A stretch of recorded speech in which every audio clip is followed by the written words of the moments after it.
présentation des imams Philippe Juve de l'Université catholique de Lille sur le thème structure phytosociologique des végétations aquatiques d'Europe occidentale.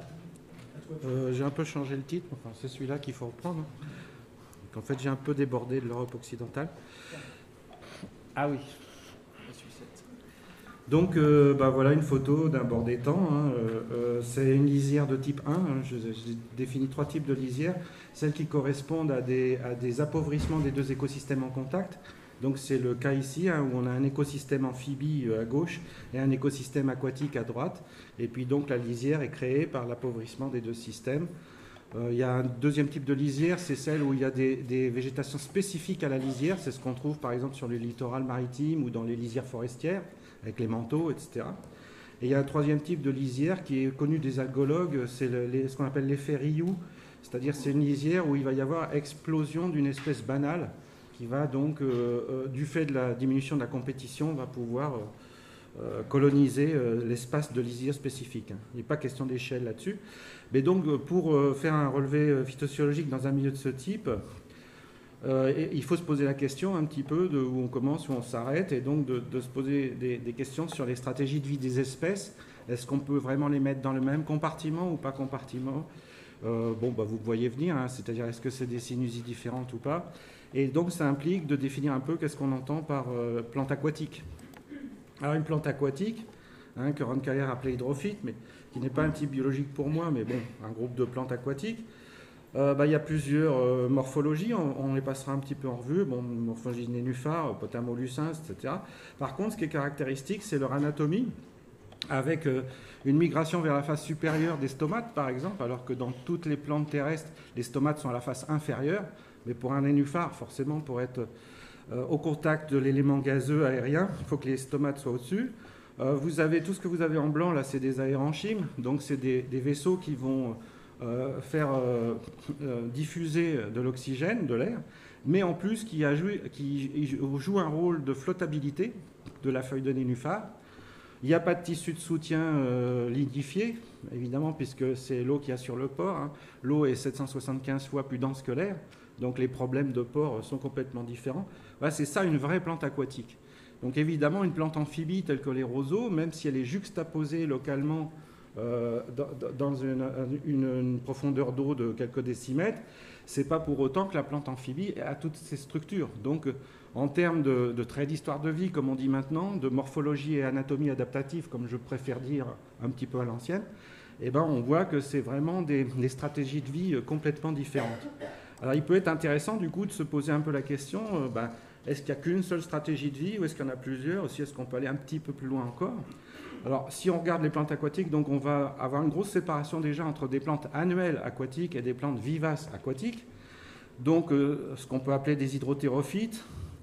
Et dans les hydrothérophytes, on voit qu'il y en a qui sont flottants librement, l'Emna minor. Au passage, vous remarquez la feuille ronde typique des eaux stagnantes.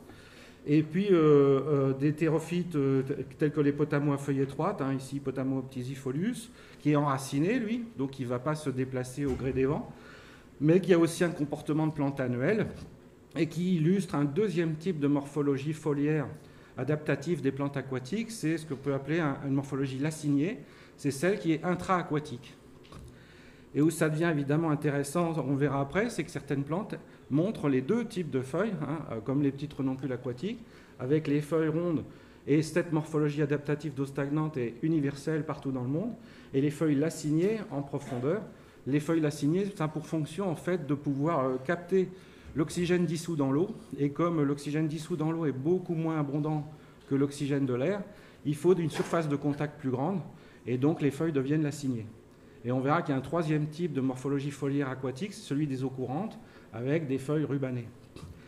Alors si on regarde aussi, pour toujours comprendre un peu comment il faut faire des relevés et comment, dans le monde aquatique et comment les compartiments s'organisent, il y a un autre problème, c'est le problème des écophènes, ou appelez-les comme vous voulez, accommoda, écomorphose, enfin, ce que nous on appelle écophènes. Alors par exemple, pour toutes les espèces de calitriches, il y a 3 types d'écophènes.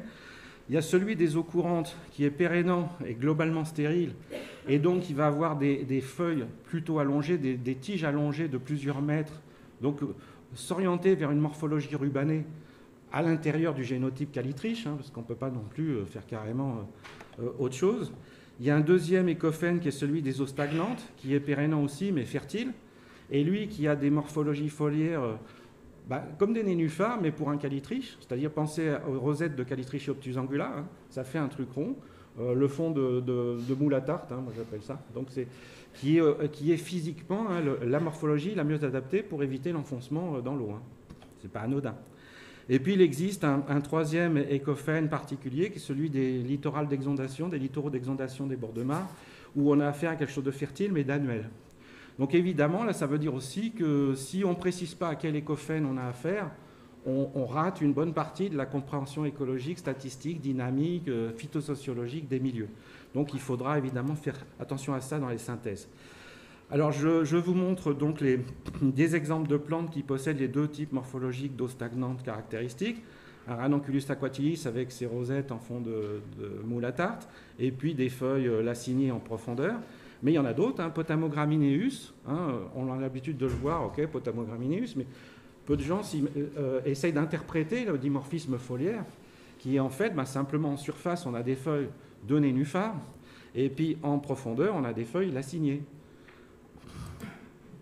Et puis dans les eaux courantes, on a des feuilles qu'on peut appeler capillaires si on veut, ou rubanées, peu importe, telles que Ranunculus penicillatus, donc des très très longues feuilles. Hein. Alors maintenant, se pose la question aussi des niveaux de profondeur. Alors, vous avez dû voir dans les tableaux de Mendeleïev qui sont en ligne sur Internet que j'ai proposé un certain nombre de niveaux d'inondabilité, hein, une dizaine de niveaux à peu près. Et dans le monde aquatique, on a besoin de 4 niveaux. Un niveau aquatique superficiel, j'ai mis 50 cm pour donner une valeur, mais on est dans du biologique. Hein, disons, vous pouvez compter entre 0 et 1 mètre de profondeur avec des fluctuations possibles. Un aquatique modérément profond. Et puis un aquatique profond en 2 à 4 mètres, qui est l'optimum des nénuphars et des grands potamos à feuilles larges, hein, comme Potamolucens, Potamonatans. Puis un aquatique très profond où il ne reste plus que des algues et qui est représenté que dans les lacs de Suisse, par exemple. Quoi. On ne l'a pas, en tout cas, dans une région comme ici. Quoi. Alors on voit déjà qu'on a des unités phytosociaux qui sont presque déductivement prévisibles en fonction de ces profondeurs. Parce que déjà, ce n'est pas les mêmes genres, ce n'est pas les mêmes espèces. Le fameux Calitrichobatrachion de Den Hartog, hein, d'origine, voilà, ça correspond à des eaux relativement peu profondes. Les renoncules aquatiques aussi sont toujours dans des eaux pas trop profondes, hein, 1 mètre maximum, y compris en eau courante, hein, à peu près. Encore une fois, c'est du biologique. Et puis la morphologie optimale des plantes flottantes type nénuphar, c'est des profondeurs quand même assez importantes. Alors, je vous dis tout de suite quelque chose d'intéressant, enfin, que moi j'estime intéressant. Il faut se méfier, ça n'intéressera peut-être pas tout le monde. Mais dans le domaine aquatique, si pour une raison X ou Y de perturbation ou quoi que ce soit, il y a une ceinture qui manque, ce qui va se passer, c'est que les niveaux du dessous vont remonter.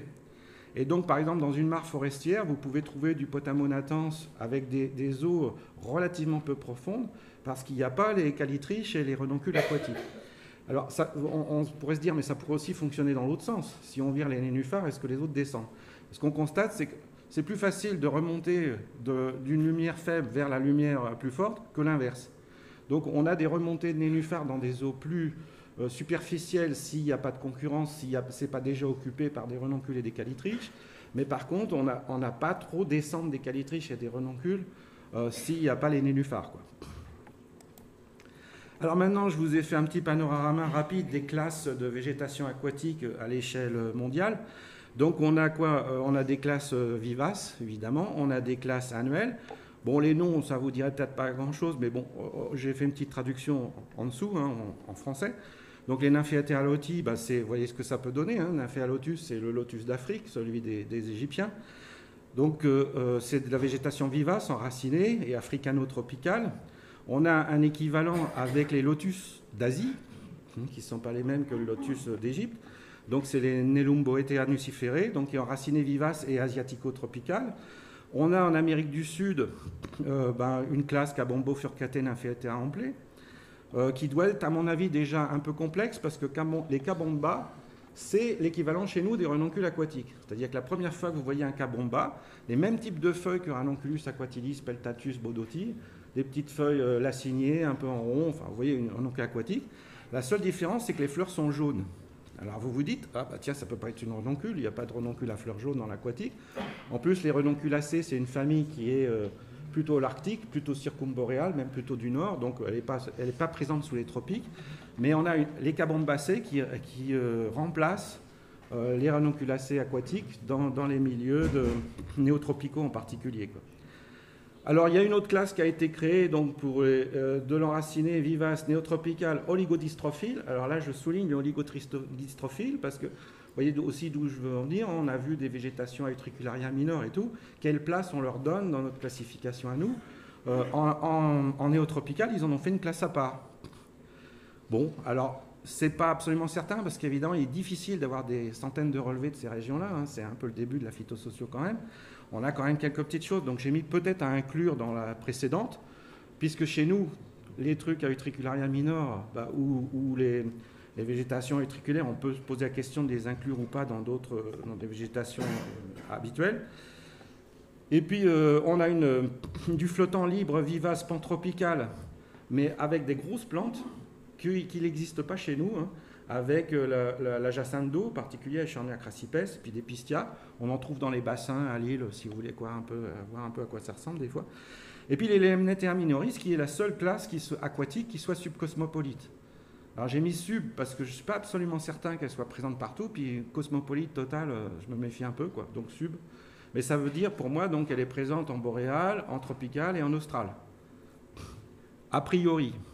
Maintenant, c'est difficile aussi, il faudrait faire un peu des études historiques parce que c'est des espèces qui ont été beaucoup dispersées sans qu'on s'en rende compte. Hein. Il suffit de voir chez nous l'Emna minuta, l'Emna turionifera, donc des espèces nord-américaines qui sont arrivées, aussi Azola caroliniana, Azola folliculoides. Donc, c'est des plantes qui bougent pas mal, hein, qui sont très faciles à transporter. Et donc, du coup, le subcosmopolitisme observé actuellement résulte peut-être de migration. Donc, ça serait intéressant de savoir quelle était l'origine de ces végétations-là, quoi. En tout cas, pour l'instant, elles sont subcosmopolites. Alors, comment ça marche chez nous? Chez nous, on a 4 classes, a priori. Alors, moi, je modifie les noms des syntaxons en fonction de l'évolution du nom des taxons. Je sais que tout le monde ne va pas être d'accord avec ça, mais bon. Donc, Tucenietea pectinati, c'est les Potamogetonnetea pectinati, ou Potametea pectinati, qui est une classe donc enracinée, vivace et intéressant, amphitempérée. C'est-à-dire qu'elle est présente en boréal et en austral, mais pas sous les tropiques. Donc, ce qui pose aussi des questions sur comment cette classe a pu devenir amphitempérée. Ce qui est bien connu dans les sphènes, par exemple, hein, Sphagnum magellanicum, si elle est appelée Magellanicum, c'est parce qu'elle a été décrite de la région d'Ushuaia en Amérique du Sud, et c'est le même Sphagnum magellanicum qu'on a chez nous, alors qu'il n'est pas présent sous les tropiques. Donc c'est aussi une distribution amphitempérée qui pose évidemment des questions biogéographiques, mais je ne vais pas rentrer là-dedans. Alors moi, j'ai besoin d'une classe annuelle, enracinée, donc j'appelle Naiado marine Potametea pusili, et qui est elle-même amphitempérée, qui est une classe floristiquement bien définie et qui est pionnière par rapport à la classe vivace, par exemple. Si vous creusez un fossé, par ici, ce qui va apparaître, c'est du Potamo berchtoldi, et quasiment que ça. Et donc, c'est typiquement cette classe pionnière qui disparaît au cours du temps, remplacée par des végétations vivaces, comme dans beaucoup de systèmes biologiques. Alors, on a les Utriculariatea intermedio minoris. Alors, je souligne tout de suite, pour pas qu'il y ait d'erreur, que dans les utriculaires, il y a des vivaces et des annuelles. Les annuelles marchent avec les lemna, et les vivaces, elles marchent toutes seules, parce qu'on n'a pas beaucoup de moyens de les rattacher aux Stukenietea. On a vu lors de la balade d'hier qu'il y avait une possibilité avec Potamo coloratus et Utricularia minor. Donc, peut-être que ça permettrait de rattacher en fin de classe à la Bruno de Foucault ces végétations oligodystrophiques dans les Stukenietea, mais pour l'instant, il y a une classe à part parce que c'est des végétations très, très pauvres en espèces puisqu'elles vivent dans des milieux où la nutrition est très, très délicate, quoi. Et cette classe Utriculariatea intermedio minoris a une répartition circumboréale. C'est-à-dire qu'on va la retrouver en Amérique du Nord, on va la retrouver à Hokkaido au Japon, en Sibérie. Donc c'est vraiment circumboréal. Et puis les Lemnetea qui n'ont pas changé, hein, qui sont toujours subcosmopolites. Alors une idée comment ça fonctionne à l'intérieur, c'est pas pour vous embêter avec des noms, mais c'est pour que vous voyez la structuration, puisque mon thème c'est la structuration. Donc dans les Potametea pectinati ou Stukenietea pectinati, on a 4 ordres, enfin on peut décider qu'il n'y en ait que 3, hein, c'est pas très très grave, mais disons, on a les machins nénuphars d'eau profonde, vivaces, On a les machins à calitriche et renoncule d'eau peu profonde, donc on retrouve la logique écologique et morphologique qu'on avait au départ. Et puis là-dedans, il y a un certain nombre d'alliances avec un certain nombre d'as. Et si vous regardez la signification de ces alliances, à chaque fois, il y a une alliance eutrophile, une alliance mésotrophile et une alliance oligodystrophile. Sachant que la différence entre oligotrophile et oligodystrophile, quand on dit dystrophe, ça veut dire qu'il y a quelque chose qui ne va pas dans la nutrition. Et c'est en général le fait dans le monde aquatique des eaux organiques, des eaux de la tourbe, ou bien des eaux en tout cas où il y a des acides organiques. Et donc ce n'est pas forcément qu'il n'y a pas de nourriture, mais c'est que cette nourriture n'est pas disponible à cause du problème posé par les acides organiques. Donc c'est pour ça que je préfère dire oligodystrophile plutôt que oligotrophile tout court. Parce que par exemple les Littorelletea, pour une partie de leur végétation, sont oligodystrophiles et pour une autre partie sont oligotrophiles tout court sans être liés à des eaux avec des acides organiques et donc posent moins de problèmes de nutrition pour les plantes. C'est dans ces cas-là d'ailleurs qu'on a des tapis de littorelles beaucoup plus denses parce qu'il n'y a pas beaucoup à manger mais il n'y a pas de problème pour manger quand même comme dans les eaux de la tourbe, quoi. Comment ? Oui, je vais conclure. Donc bon, je vous vois Alors, il y a un ordre subalophile, il y a un ordre hypereutrophile, Ceratophyllum demersum, c'est comme je dis, c'est l'ortie des plantes aquatiques, c'est-à-dire que quand on eutrophise, il ne reste plus que ça. Et ce qu'il y a d'intéressant dans le monde aquatique et qui pose problème en phytosociaux, c'est que la disparition des espèces sous l'effet de l'eutrophie, ça se fait une par une, quoi. Donc on a des espèces très sensibles comme Nymphoides peltata qui disparaissent les premières, et des espèces de moins en moins sensibles qui vont disparaître en dernier. Ce qui fait que les auteurs anciens, par exemple, ils ont quasiment fait une as par niveau, alors que c'est simplement la même as qui s'appauvrit. Donc il faut faire attention à ça. Alors bon, définition des autres as, on va passer. Les lemnetea, on va passer aussi. Et quand même, pour être un peu complet, parce que je n'ai pas traité les végétations bryophytiques et les végétations de microalgues, je me suis quand même dit... il y a aussi dans les végétations aquatiques ce qui est marin. Donc je vous ai quand même donné une idée un petit peu du fonctionnement des végétations phanérogamiques marines en prenant l'exemple de l'Australie parce qu'il est particulièrement parlant. En gros, il y a une classe, les Aleodulo-Thalassiatea, qui est tropicale. Et vous voyez qu'elle est répartie ici dans la partie tropicale de l'Australie. C'est pour ça que l'Australie est un exemple intéressant parce qu'il est à cheval sur le tempéré et le tropical. Et les Osteretea marinae, la même classe que chez nous, qui est présente dans la partie tempérée de l'Australie. Et donc, en gros, à l'échelle mondiale, on a une classe pour le tempéré et une classe pour le tropical.